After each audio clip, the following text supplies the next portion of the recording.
El aborto es un tema complejo de tratar por varios factores: la miopía política, el moralismo de la Inquisición, la ignorancia y el más peligroso de todos, el machismo estructural. En pleno 2021, las mujeres aún no tenemos el derecho de decidir sobre nuestros cuerpos. La Iglesia, la educación retrógrada y gran parte del poder legislativo insisten en querer decidir sobre nuestras vidas. Pero, ¿quiénes abortamos de manera clandestina y somos encarceladas? Abortamos de manera clandestina las negras, las empobrecidas, las campesinas y las marginadas. Y sí, las mujeres indígenas también abortamos. Nos violan el curita, el pastor, el comisario, el tío, el primo, el amigo, el compañero.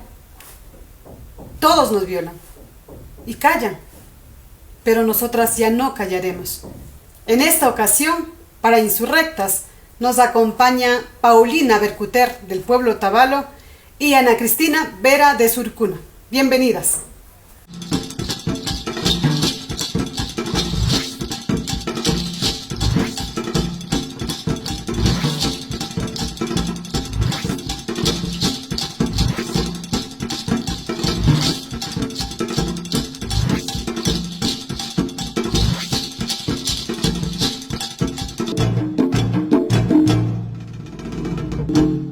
Ana Cris, ¿qué pasó en el Ecuador? ¿Qué pasó con las mujeres? ¿Qué pasó con todo el proceso que hemos venido desarrollando, no solamente de ahora, sino desde hace mucho tiempo, con respecto al aborto? Que la Corte Constitucional declaró que era inconstitucional penalizar y perseguir con cárcel a las mujeres, niñas y personas con capacidad de gestar, víctimas y sobrevivientes de violencia sexual que decidían interrumpir un embarazo que fuera consecuencia de esta violencia, ¿no? Entonces, ahora se despenalizó el aborto por causal de violación, lo cual, como yo decía, es una gran noticia, porque efectivamente vamos a permitir garantizar los derechos de las víctimas y sobrevivientes de violencia sexual por sobre, si quieres, toda la persecución que han enfrentado históricamente. Creo que es un momento histórico muy importante para el Ecuador, que nos permite plantearnos justamente las preguntas sobre qué es lo que sigue, porque yo creo que este es un primer gran paso urgente, necesario, pero que ahora en adelante nos toca seguir organizándonos y nos toca seguir luchando por este procedimiento,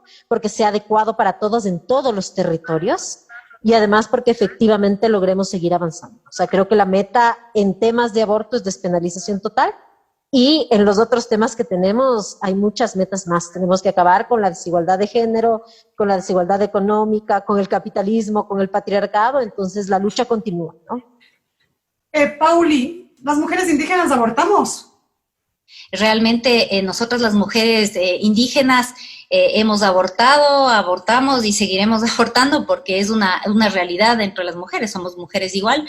Lo que pasa quizás lo hacemos más en silencio, es mucho más tabú, no se cuenta con ningún dato hacia afuera y eso de alguna manera hace que veamos esta medida como una medida también de reparación para nosotras, porque nosotras queremos que justamente lo que decía Ana se visibilice, de quiénes son las mujeres más precarizadas, quiénes son las mujeres más susceptibles de vivir también este tipo de experiencia. Son las mujeres que justamente viven una doble, una triple discriminación por la exclusión económica, o sea, la pobreza, por también el racismo y por ese machismo que está enquistado en nuestras comunidades y que muchas veces se dora la píldora hablando de algunos temas culturales que no ponen en el tapete de discusión justamente que en nuestras comunidades hay muchísima violencia. Nosotros en el proceso de acompañamiento que hemos hecho con la colectiva tenemos que decir con mucho dolor que hemos visto demasiados casos de mucha violencia y muchas veces tapados por el AYU o tapados por la comunidad, y creo que justamente ahora nos permite también lo que está pasando ahora en el Ecuador, nosotros también tener una voz y decir que justamente eso va a ayudar a las mujeres indígenas, a las mujeres racializadas, a las mujeres afroecuatorianas que están como en los niveles más difíciles y más vulnerables para ser objeto de estas violencias.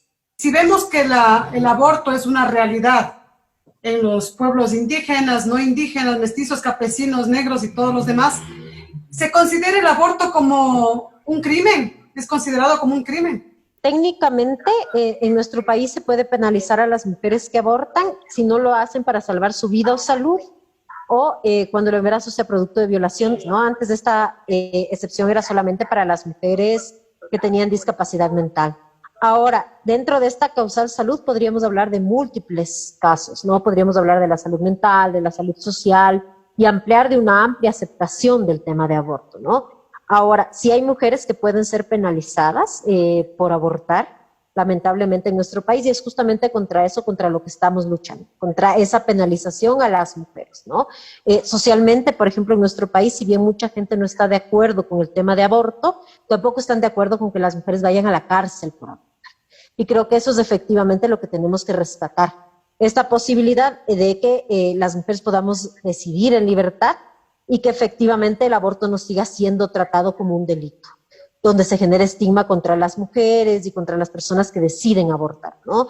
Porque realmente esto perjudica fuertemente a las mujeres, sean judicializadas o no, al generar una serie de barreras de acceso a derechos, pero además de estigma en su contra. Entonces creo que eso es justamente lo que buscamos cambiar, que se pueda despenalizar el aborto y que las mujeres que decidan abortar no sean judicializadas por tomar decisiones sobre su vida reproductiva, ¿no? Lo más grave de todo esto, Pati, es que la mayoría de mujeres que son judicializadas, nuestras estadísticas dicen que el 70% son mujeres jóvenes, que el 100% son mujeres empobrecidas y que hay una gran cantidad de mujeres que son de pueblos, nacionalidades indígenas y afroecuatorianas. Esto quiere decir que hay mujeres específicas que son afectadas por la penalización, ¿no? De todas las mujeres a las que yo he defendido, ninguna ha sido una mujer de clase media y mucho menos de clase alta, ¿no? Y esto tiene que ver con que las mujeres que son criminalizadas y afectadas con la penalización son las mujeres más empobrecidas. Y me parece que tiene que ver efectivamente con a quién persigue el derecho penal. Cuáles son los cuerpos y las vidas que importan y cuáles no, ¿no? Y creo que queda muy claro en la penalización del aborto cuáles son. Porque las mujeres podemos acceder a abortos seguros, aunque ilegales en el sistema de salud, si podemos pagarlos. Entonces, claro que la penalización afecta de manera desproporcionada a las mujeres más empobrecidas y con menos acceso a recursos también sociales, ¿no? Como las adolescentes, por ejemplo, que podrían ser de clase media, pero no pueden pagarse un aborto. Entonces, creo que ese es un reto, buscando la justicia social para todas, ¿no? Como reafirmar algo que estabas diciendo ahora, y es entonces que todo esto responde a la estructura en la que vivimos, que hemos dicho y hemos visto que es un sistema patriarcal, colonial, capitalista y todo lo demás. Responde entonces, podemos reafirmar que es el sistema el que nos sigue condenando a nosotros las mujeres y a las mujeres indígenas y empobrecidas. Totalmente, yo creo que es innegable. Esto es una forma de actuación de un sistema que está hecho para oprimir a determinadas personas y para causar exclusiones. Yo no creo que la penalización del aborto en realidad tenga que ver con un cuidado de la vida desde la concepción como se plantea, sino con el control económico, político y moral de la población y también con el control de determinados segmentos de la población, ¿no? Porque eso es específicamente lo que nos muestra la realidad. Entonces, la penalización del aborto es otra estrategia del capitalismo, del patriarcado y del colonialismo para imponerse sobre nuestros cuerpos y nuestras decisiones, ¿no? Y podemos verlo claramente, por ejemplo, si leemos a la Silvia Federici, es súper lúcida para mostrarnos cómo en esta transición al capitalismo es que se implementaron estos mecanismos de control de la reproducción. Entonces, penalización del aborto, patriarcado y capitalismo están intensamente ligados, ¿no? Profundamente ligados. Pauli, entonces, esto del Provida, ¿es más una mojigatería de la iglesia? ¿Una tapadera o qué? Yo creo que, bueno, aquí hemos estado con toda esta, finalmente con esta cultura de hace tantos siglos que hace que tengamos esta doble moral, ¿no? Porque por un lado tenemos, como nos hacemos la vista, tenemos una de las sociedades en Latinoamérica y particularmente en el Ecuador, sociedades aún coloniales, tenemos a un Estado racista, tenemos a un Estado que niega la posibilidad de expresar la diversidad de la mayoría de su población, un Estado que niega los derechos de la diferencia también, de la diferencia cultural, que margina a la mitad de su población, es decir, a nosotros las mujeres y aún más a las mujeres racializadas, a las mujeres indígenas, a las mujeres afroecuatorianas. Tenemos todo este discurso, ¿no? Este discurso democrático, este discurso como muy dorado, ¿no?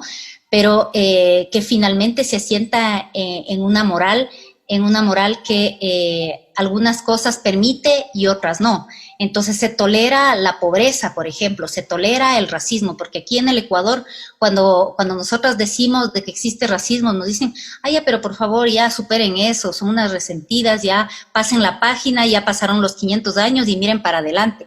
Cuando vemos que en realidad aquí vivimos un estado colonial que aún es muy racista, pues es como un barniz que un poco rascas y está ahí, está latente y forma parte de las relaciones.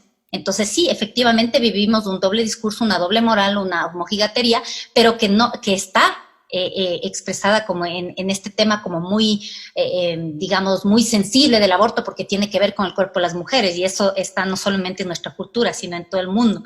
Pero creo que eso está ligado justamente a estos otros silencios, que son silencios también estructurales, pero que están conectados, ¿no?, con eso. Solamente para un poco retomar lo que habías dicho, que están ustedes acompañando con la colectiva casos de aborto por violación. No sé si que recuerdas ahora un caso que hayan acompañado y que haya sido tan doloroso, que hayan marcado al proceso que ustedes están llevando. Bueno, nosotros en este momento estamos acompañando un caso muy doloroso de una pequeña niña, y ahí es cuando otra vez vemos esta falta de concreción de lo que es el Estado plurinacional también, ¿no? De la concreción, de un poco mirar más, de que las mujeres nos involucremos también en cómo concebimos a la justicia comunitaria, a la mal, digamos, concebida justicia indígena, ¿no? Porque vulnera ahí muchos derechos de las mujeres y de las niñas indígenas. Entonces nosotros hemos tenido un proceso muy doloroso, por ejemplo, de acompañar a una niña igual, como ustedes saben, la mayoría de los casos de violación se dan dentro del círculo familiar, y ahí pues vemos que en realidad la justicia indígena no está para nosotras, porque no nos considera igual sujetas, nos revictimiza y también no nos asegura que podamos ser reparadas de alguna manera. Y la otra justicia, la justicia regular, que es racista, que no nos escucha y que se ensaña en ser sorda para las mujeres que no hablan bien el español, que están empobrecidas, que no tienen acceso. Entonces justamente es ese gran dilema que tenemos, porque no vemos que no hay ninguna de las dos justicias nos escucha, ninguna de las dos justicias nos repara, y eso es lo que justamente estamos nosotras demandando, buscando visibilizar ese problema para que también podamos aterrizar también dentro de las lógicas de la justicia comunitaria, de la justicia indígena, que efectivamente nuestros derechos como mujeres sean respetados, sean asegurados, seamos reparadas, y que eso no se haga igual en detrimento de los derechos colectivos también que nos aparan a todos y a todas, ¿no? Ana Cris, que quería como que rompamos un poco esta idea de que tiene muchísima gente, de que como ya está este fallo del aborto por violación, ya vamos a ir ahorita, no sé, como que esto lo vamos a pasar como re bien y vamos a ir a abortar todo el mundo. ¿Qué implica el abortar? ¿Qué significa? Solamente para que podamos dibujarlo de mejor manera, ¿no? Que se pueda comprender.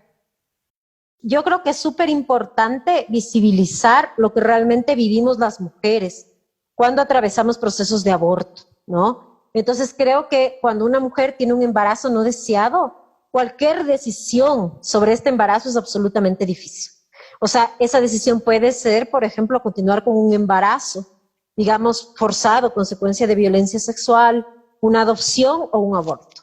Pero creo que en ninguno de los casos se vive así como lo dicen las personas que piensan que vamos a salir corriendo a abortar y que hacemos fiestas de aborto, ¿no? Realmente es una decisión súper compleja, la de un aborto, porque nace de un no deseo, del no deseo de este embarazo, ¿no? Entonces creo que para nosotras las mujeres es una decisión que requiere un montón pensar, que requiere efectivamente, o sea, tener esta capacidad de pensarnos y repensarnos lo que deseamos en nuestra vida y cómo esto influye en esta decisión concreta, ¿no? Entonces creo que es súper importante dejar claro que somos las mujeres quienes tenemos que tomar esta decisión, que en primer lugar porque nosotras somos las que tenemos como las mayores claridades de nuestra vida, y también que para nosotras las mujeres decidir sobre un aborto no es una cosa sencilla. sino una cosa bien compleja porque nace de este no deseo, ¿no? Y que también lo que merecemos de la sociedad es confianza, confianza sobre que no vamos a mentir sobre violencia sexual, por ejemplo, que es una de las grandes aberraciones y estereotipos. Dos, sobre que de verdad tenemos las capacidades de tomar las mejores decisiones en nuestra vida. Necesitamos que la sociedad deje de tratarnos como, si quieres, objetos de reproducción, para que nos reconozca como sujetas de derechos, porque eso es efectivamente lo que no pasa, ¿no? O, si tú miras muchos de los discursos alrededor del aborto, incluso este que dice que vamos a salir a abortar, son discursos que tienen una absoluta desconfianza en la capacidad de las mujeres, en la capacidad de las mujeres de actuar, en la capacidad de las mujeres de decidir, en la capacidad de mujeres de controlar su sexualidad, de controlar su vida, que no tiene ninguna relación real con lo que las mujeres somos y vivimos. Entonces sí creo que hay que comenzar a desmitificar estos estereotipos sobre nosotras, sobre nuestras decisiones, sobre nuestra sexualidad, y realmente comenzar a generar estos espacios donde podamos reflexionar sobre lo que estamos pidiendo, que es un mínimo fundamental y humano, ¿no? La posibilidad de tomar decisiones sobre un aspecto que va a marcar fundamentalmente nuestra vida, porque nosotras somos las que gestamos, las que cuidamos y las que parimos, ¿no? Es tan claro porque finalmente, como decía Ana, se colocan en el imaginario social, así que vamos a salir toditas a abortar, que somos, digamos, unas descontroladas y tal, y un sinnúmero de otros epítetos y de otras, digamos, etiquetas y adjetivos que se nos pone a nosotras, ¿no? No desde ahora, sino desde hace siglos. Ese es el gran reto que tenemos ahora en la implementación, cómo hacer que el Estado, que las mujeres indígenas, que las mujeres afroecuatorianas, por ejemplo, no tengan miedo de ir a los servicios de salud. Cómo enfrentarse al racismo que existe en los servicios de salud. Todos esos son retos también y que tienen que estar topados por la sociedad, que tienen que estar, sí, que hay que hablar de eso, porque si no hablamos de la implementación, pues va a quedar como ahí, que bonito, pero finalmente vamos a seguir teniendo miedo de ir al subcentro, vamos a seguir teniendo, sobre todo las mujeres indígenas, a seguir teniendo vergüenza de ir a pedir un método de anticoncepción, porque la cultura sigue siendo solamente, digamos, accesible para la educación para los hombres, o quizás más tolerante para que ellos puedan ir y pedir preservativos o cualquier otro método. A eso es lo que nos pasa. Nosotros cuando conversamos aquí, por ejemplo, con las compañeras que están en los subcentros de salud, nos dicen, sí, en general es bien difícil que las mujeres vengan, y ahora, por ejemplo, en la pandemia, mucho menos, porque es como que hay una restricción también de la movilidad y todo, y como hay menos también acceso a estos métodos de anticoncepción, si vemos que sí hay un montón de barreras solamente para acceder a un método de anticoncepción. Peor, imagínate, para algo tan tabú que sigue siendo en la sociedad ecuatoriana poder acceder a un aborto, solo en caso de violación, ni siquiera hablando en otro caso, ¿no?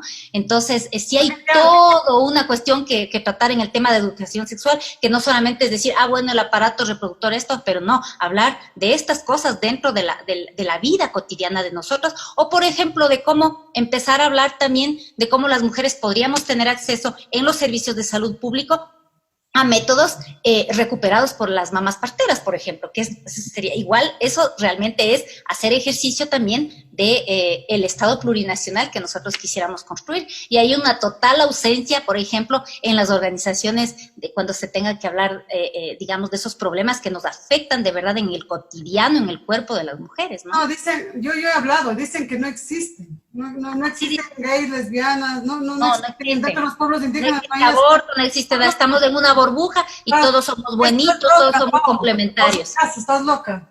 Y ahora ya no somos solamente locas ni putas, ya somos aborteras. Aborteras también. Pidas. Nada, gracias, Pau. Ana Cris, tenemos un poder legislativo, la Asamblea negó este fallo que acaba de tener la Corte.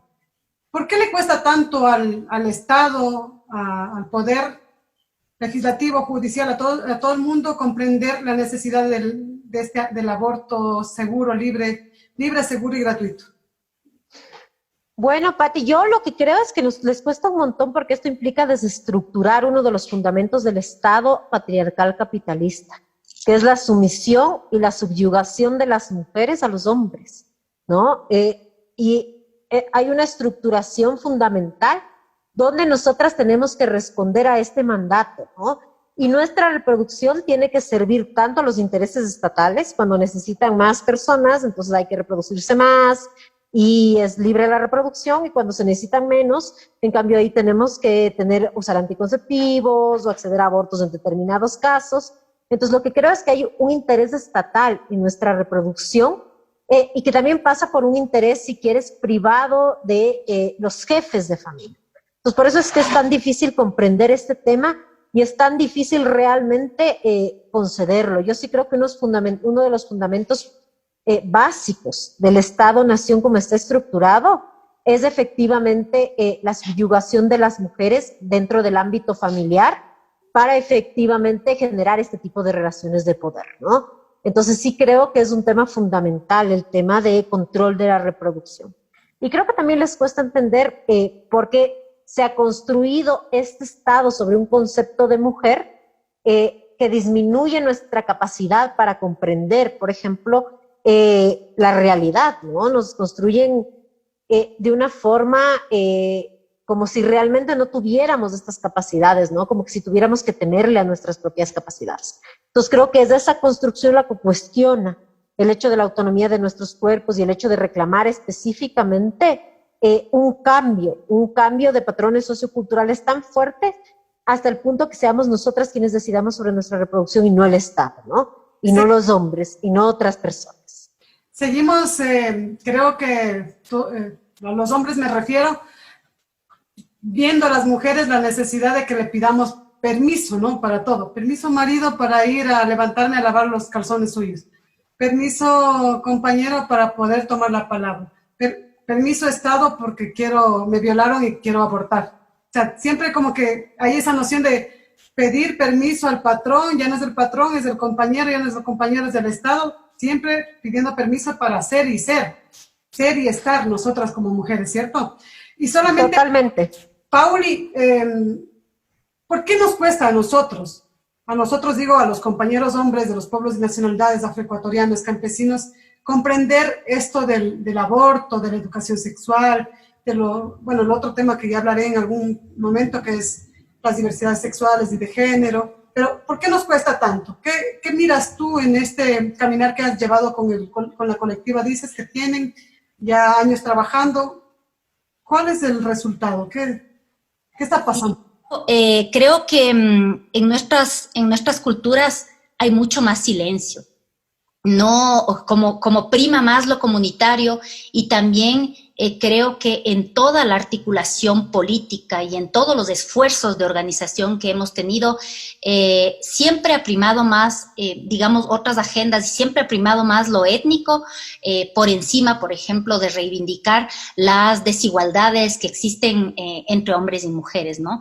Creo que hay, voy a decirlo así, hay un doble discurso, hay bastante hipocresía también, porque se utiliza, vuelvo a decir, muchos argumentos sobre, la paridad, sobre la complementariedad, que sí están presentes también en nuestra lengua, están presentes en ciertos espacios todavía aún de la economía, pero que están totalmente ausentes, por ejemplo, de la participación política o del control del cuerpo, ¿no? Entonces, creo que hay un doble discurso, creo que también falta una ausencia. Yo creo que cuando vino la colonia nos despojaron de esa paridad, de esa posibilidad de estar caminando con nuestros compañeros hombres en todos los espacios políticos, en los espacios igual de sostenimiento de la vida. Y creo que ahí es cuando nosotras perdemos esa voz, y es cuando creo que se vuelve como a colocar toda esta hegemonía de nuestros compañeros, ¿no? Entonces sí creo que hay una gran discusión que tenemos que llevar nosotros, los hombres también adentro, para dejar de romantizar esta manera de cómo nos ven los otros, porque también resulta mucho más cómodo, ¿no? Pero creo que por eso es tan importante que nosotras vayamos recuperando nuestra voz justamente desde nuestros propios referentes, desde nuestras propias lógicas culturales, para poder construir este feminismo que nos busque recuperar también ese sentido paritario, ¿no? En conclusión, ¿qué nos queda, Ana Cris? Bueno, yo creo que nos queda luchar para que las mujeres puedan acceder a este derecho mínimo, que es el aborto en caso de violación, para que todas puedan acceder, para que no hayan restricciones, y también luchar para seguir avanzando, ¿no? Yo creo que hay que organizarnos. Las mujeres lo hemos conseguido todo luchando. Yo no creo que nos hayan regalado nada, y creo que eso es lo que nos toca, organizarnos para seguir luchando, no solamente por la despenalización del aborto total, que es uno de los objetivos, sino por un mundo mucho más justo, más equitativo para todas y todos. Un mundo que nos permita ir, si quieres, trabajando en la abolición del capitalismo, del patriarcado colonialista, heterosexista y todo, ¿no? Creo que ese es el camino de ahora en adelante. Ay, Pau, ¿qué nos queda a nosotras al interior nuestro? Al interior nuestro me refiero dentro de las organizaciones indígenas, campesinas, afro. Yo creo que ahora sí estamos hablando del lugar Mipacha y de que es del tiempo igual, de las mujeres. Creo que es necesario nosotros seguir haciendo vigilancia en todos los espacios con las compañeras feministas, en nuestros espacios organizativos, en nuestros espacios políticos también, ir colocando estos temas, ¿no? Y colocándolos dentro de las agendas de debate también. Creo que resulta fundamental por el momento, por ejemplo, ver cómo se va a dar la implementación, cómo hacer que las barreras estructurales de un Estado a un colonial, de un Estado a un racista que se expresa en la implementación de sus políticas públicas, aún de forma racista, aún de forma violenta, sobre todo para las mujeres racializadas, se vea abierto y las mujeres indígenas y las mujeres afroecuatorianas puedan acceder a estos derechos, ¿no? Creo que es el momento igual de irrumpir, de hablar, de, vuelvo a decir, politizar, porque si no es ahora, pues, ¿cuándo, no? Y creo que no, es necesario no bajar la guardia para que justamente vayamos alcanzando más elementos de nuestras demandas. Tenemos ahorita igual en Corte Constitucional todo el tema de la paridad también. Tenemos que seguir empujando para tener una sociedad más equitativa, para tener un presente más respetuoso entre nosotros los seres humanos y también con la naturaleza, ¿no? Muchísimas gracias, compañeras queridísimas. Les agradezco un montón, infinitos abrazos, cariños para ustedes. Y me alegra, bueno, pues vamos a seguirnos encontrando en las calles, en la lucha, en estos espacios que son virtuales, pero que también van tejiendo, ¿no?, el caminar. Así que, pues ahí nos vamos viendo. Muchísimas gracias por este espacito, este tiempo y este cariño, compas. Les agradezco. Muchas gracias, compas. Un abrazo grande. Y nos vemos en las calles y nos vemos en la lucha. Nos vemos en la lucha. Chao, Ana. Chao, compas.